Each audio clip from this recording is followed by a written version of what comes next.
Здравейте, продавам си Honda Transalp 87 година от първите с черния двигател.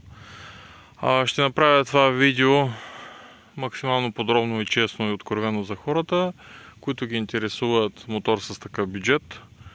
Няма какво да се лъжи, има доста забележки, но мотора като двигател е здрав, върви си доста добре. Така че ще споделя всички забележки, за да знаете какво да очаквате за дадената сума. Така, започваме като цяло с външния вид. Пластмасите са пребоядисвани, пукани, изпуквани, така че не е най-големия красавец. Дори аз съм си ги лепил няколко пъти. Ако вече ще искате да си го пудрите, ще трябва да си вземете други пластмаси или да не ходите някъде, където да ги реставрират. Мен не ми пречи, така съм си го карал. Мотора е използван основно за, поне докато е в моите ръце, като излезе пролетния и есения сезон за разходки за гъби. Тук там е някъде, тук е Соколята, живея в Балкана, но не правя трипчета повече от 10 км. Така, има някакви гуми, но гумите са стари, ако се кара по асфалт, желателно да бъдат сменени. Накладките съм ги сменял. Мотора не беше пален поне една година. Още има някакви изчиствания от стари бензини в карбуратора, леко прекъсва на моменти. Но си пали без никакъв проблем, все пак това е стара Honda. Тъй като 87 година, предишен собственик, тук някакви модификации са правени и е слаган фактически диск. Да не се чудите защо 87 година не е с барабан отзади, е с диск. Акумулатора от стоението беше заминал чисто нов акумулатор, съм турел.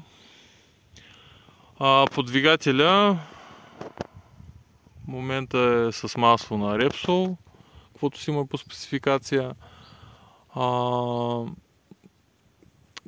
Гарнитурата на задния цилиндър се е поспекла и си прикапва и почва да олива задния цилиндър, което не е много приятно. В момента съм го почистил, иначе всичко беше олято за една година, което беше стояло. Не губи много масло, но знаете от маслените изпарения какво става. Така, за мен мотора може тук да има една гредичка, се отвива и може да се свали капака на копаните, се смени гарнитурата, който желае. Може би хубаво е карбураторът да се направи някакво синхронизиране, почистване. Филтъра въздушния за смяна. Така. Няма някакви пушилки, да гори масло, върви си много стабилно. С оригиналните си пиньони съм вдигал около 160 км в час с мене. Повече не се осмелях да го натисна. Радиатора левия припадане е смачкан и има лек теч на антифриз. Купил съм си втора употреба друг радиатор, не съм го сменил, ще го дам с вас. Беше ме изгоряло релето за зареждане, сменил съм го и него. Да, ще ви дам и 1 волтметър, който иска да си го монтира, да следи какво става с тези машини. Датчика мисля, че е счупен за включването на перката и стария собственик го е направил ръчно с копченци, от тук се пуска. За мен не е проблем, влизам си в гората, пускам си перката и си карам. Нямам такива проблеми. Маслото нито съм меши нещо с антифризи и такива работи. Студен си пали без никакъв проблем, няма пушилки, няма кадежи. Ето сега ще видим. Той е топъл, но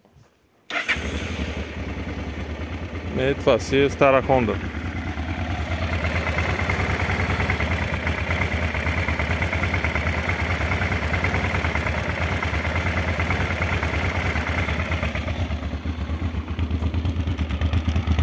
Като връщам газта се чува едно препукване, според мен е от въздушно-горивната смес.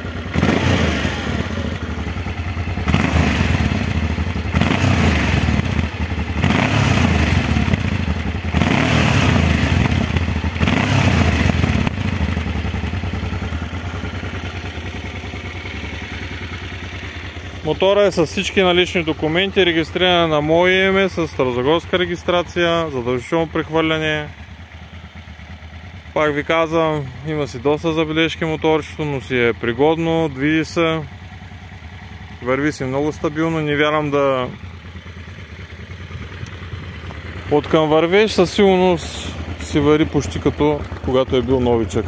Наистина вървежа му е доста сериозен спрямо негови връстници, които съм карал. Но си иска грижа. Така че който има... забравих да кажа, кормилото ще е хубаво да се смени.